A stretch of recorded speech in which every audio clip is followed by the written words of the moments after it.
Jirard Khalil, the Completionist, did a new apology with a new haircut, but he's not out of the doghouse yet, if you ask me. So in this video today, I will touch upon the 10 biggest issues in Jirard's new haircut apology, including some community takeaways from this sermon that have me just like, huh? In particular, Red Cow Arcade's podcast did an emergency assembly roundtable on the topic, with a vibe of justice for Jirard. It was a great starting point for today's discussion, so shout out to them, and let's get into it now with...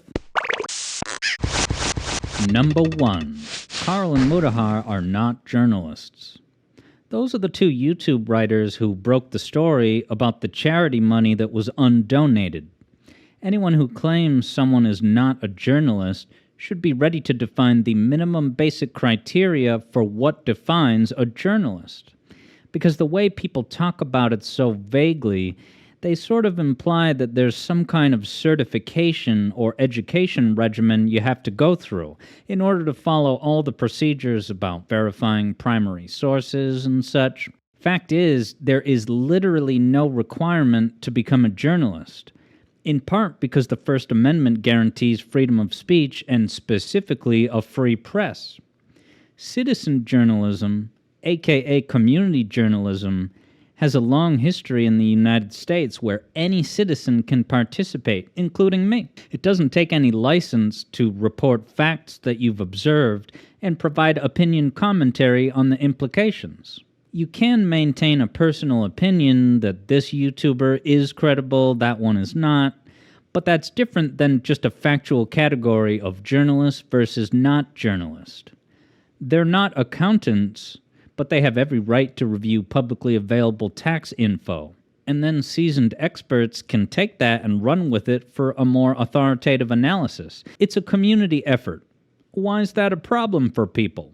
Being an entertainer doesn't cancel your journalist status. It's not mutually exclusive. Otherwise, it would delegitimize figures like CoffeeZilla, H-Bomber and The Daily Show. Satire and creativity can take an otherwise tedious report and make it more engaging and effective, increasing its reach. Kind of like Animaniacs teaching history and culture on the same stage as slapstick violence. Carl and Mutahar's questions led to increased transparency and even caused the change necessary to donate the stockpiled money. That shows that they are journalists as a starting point, even if their particular brands do carry some baggage and even missteps. Number 2. Jirard's new haircut speech reveals things that recontextualize problems in Carl and Muta's reporting all along. No, this is a cop-out. The Red Cow Arcade podcast did the emergency assembly roundtable. If the Red Cow podcast or anyone else now have objections to reporting overreach and Carl and Mutahar's coverage, well, you already had all the necessary info to make that judgment back when each video was first uploaded.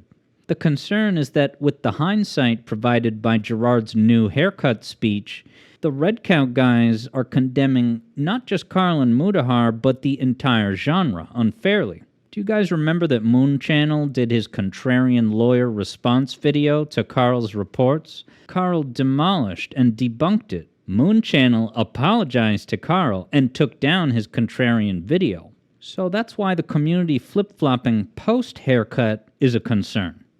If Open Hand Foundation was found to commit much deeper and extensive misdeeds, it kind of gives the impression that Carl's reporting would now have been celebrated and validated. But probable cause is probable cause. That's all we had to go on at the time. It brings with it a temporary fog of uncertainty.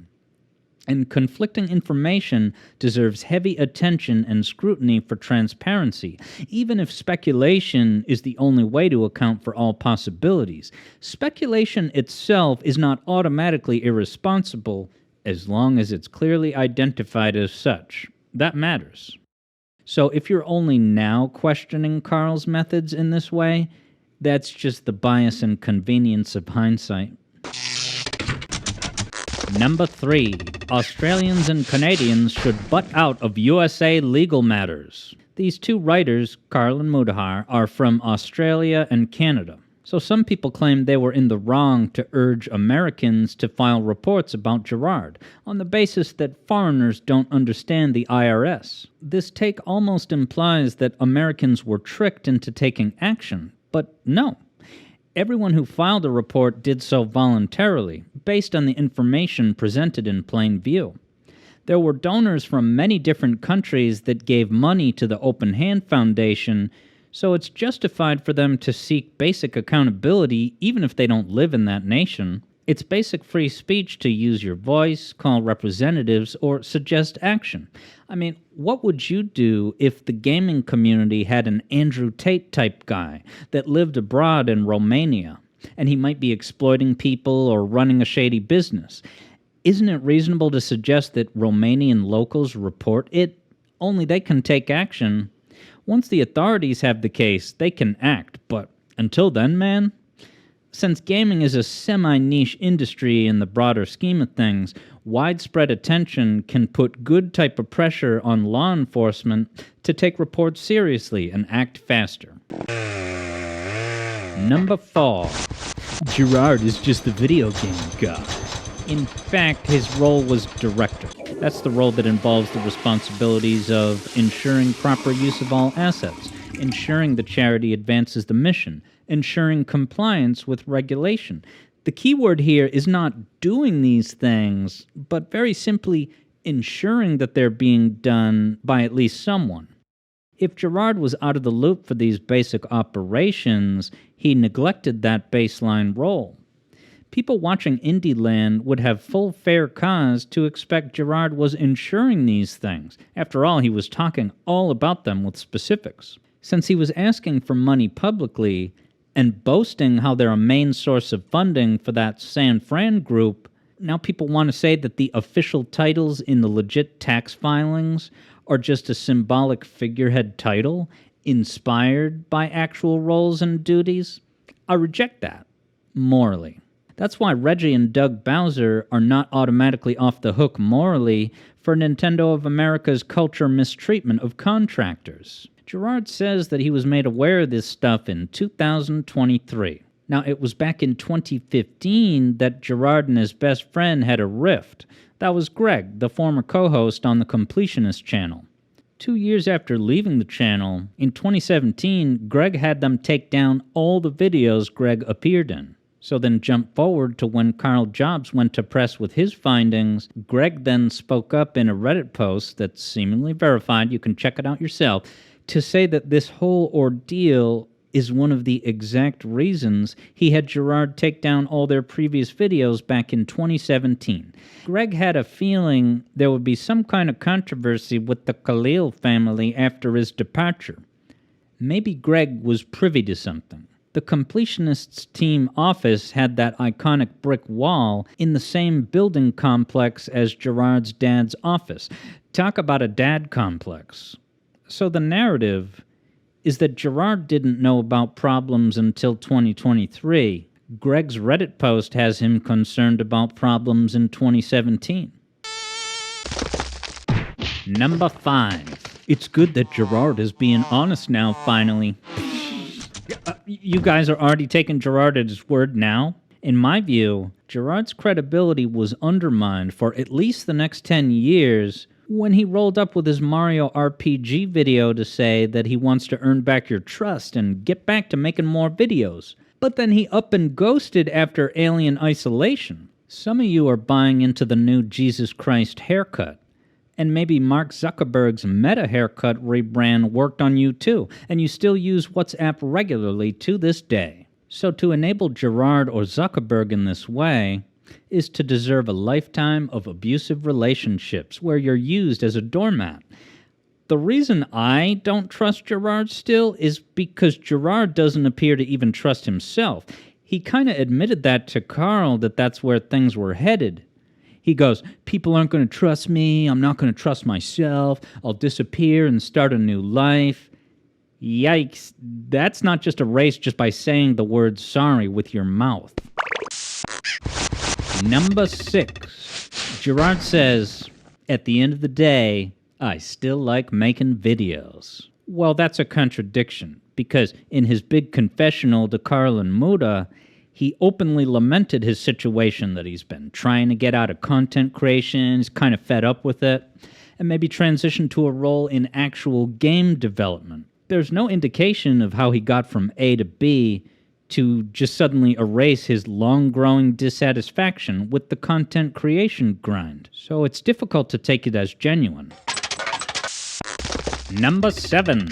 Jirard lied at Indieland both knowingly in 2023 and unknowingly in all the years before. So here's the issue. The claim that he unknowingly lied is itself an oxymoron contradiction. Guys, a lie is when you intentionally misrepresent the truth, not when you have your facts wrong in good faith. So for Jirard to say he lied unknowingly prior to 2023, even with that, it was 2020 when he said OpenHand was one of the main funding partners of a San Fran organization. So saying that without any basis is dishonest in itself. Guys, we can never hold liars accountable if we're not applying a consistent definition of the word lie itself. Number 8. Carl's presence in the Discord call was some kind of unfair blindsiding. Jirard had his classic testimony on a Discord call with Mudahar and Carl. If Jirard felt that this was a last-minute surprise sneak attack to stack the deck against him, there was nothing to stop him from just putting his foot down to say, I'm sorry guys, I'm in such a weird, delicate state about this that I kind of got to have this as a one-on-one call. Maybe touch base with Carl separately down the line. But he didn't. Carl's unannounced presence made Jirard's comments more authentic and less premeditated. Why do you need to present the truth differently depending on who's present? Just be honest. There's nothing to be caught off guard by. Who cares which person is asking the question? Jirard freely chose to participate in that Discord call. And since he wasn't yet being transparent about stuff, he made his bed and has to lie in it. Even if he doesn't lie in the bed that's awkwardly in the background of his haircut apology. Number 9. The haircut apology cleared up the Twitch bits and subs situation. No, because I'm still here scratching my head. Remember when Jirard classically said, income from Twitch subscriptions and bits, along with merchandise, have offset some of the production costs. So then why would Jirard wait until the new haircut to retroactively explain that, oh, in fact, we had this meticulous system of factoring in X, Y, and Z. We would even add money after Indieland if there was a Twitch revenue discrepancy. Like, wouldn't that have been a key aspect to explain a long time ago? Why wait until the haircut confessional? It boggles the mind and makes the brain hurt. The official categorization is up to law enforcement, so by this point there's no need to elaborate or theorize because it's in the hands of the Department of Justice now. So before we get to the finale, number 10, I want to give a shout out and props to the Red Cow Arcade Emergency Assembly podcast. You should all go listen to it. They are discussing it fairly and honestly. Even if I don't agree with every last take, here at 91.6 WAYC, the Alex Yard Zone, terrestrial internet radio, deep in the heart of Boston. All right, here's the final aftermath installment. Number 10.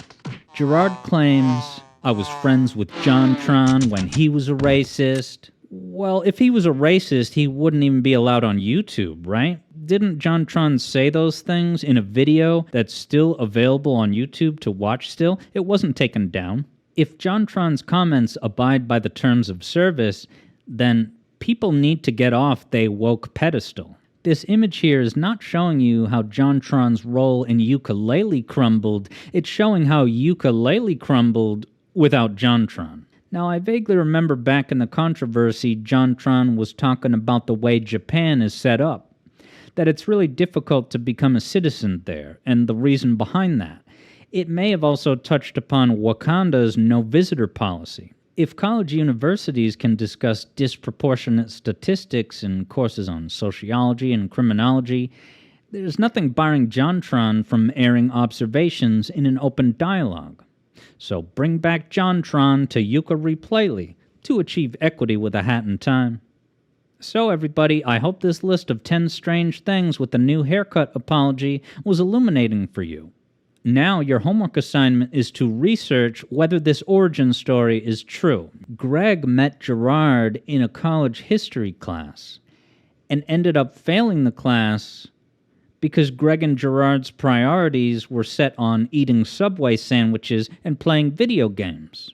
Is it real or is it myth? Good night, everybody.